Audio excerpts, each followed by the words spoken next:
समस्त साहित्य प्रेमी सुधीवृंद और कविप्राण को मोर आंतरिक प्रणाम सह शुभ अभिनंदन।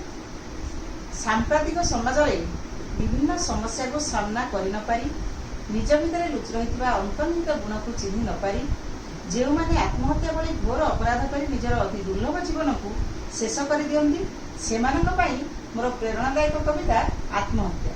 मो कवितार शीर्षक आत्महत्या।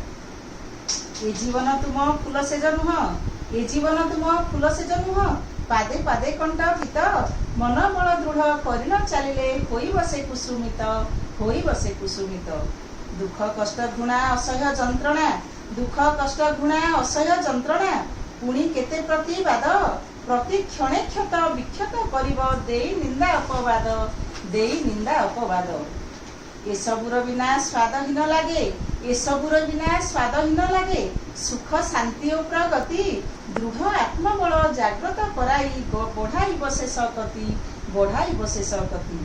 तेणु जेते क्लेश ओघर दुर्दशा, तेणु जेते क्लेश ओघर दुर्दशा आसु पछे जीवन रे आत्महत्या चिंता अंतरे न आनी दृढ़ता रख मनरे, दृढ़ता रख मनरे। संसारे एमिति समस्या नहीं है, संसारे एमिति समस्या नहीं है जार समाधान नहीं। काम क्रोध लोभ आयतरे रख विपद जीव पलाई, विपद जीव पलाई। आत्महत्या सिना कापुरुष आउ, आत्महत्या सिना कापुरुष आउ भीरुतार बड़पण श्रेष्ठ जीव होई दुर्लभ जीवन किंपा हारिब तक्षण, किंपा हारिब तक्षण। संघर्ष करिबा सामर्थ्य को रख, संघर्ष करिबा सामर्थ्य को रख सबु रिपु को जेनिब सफलता रूपी चिर सखा पाई जीवन सफल हेब, जीवन सफल हेब, जीवन सफल हेब। धन्यवाद।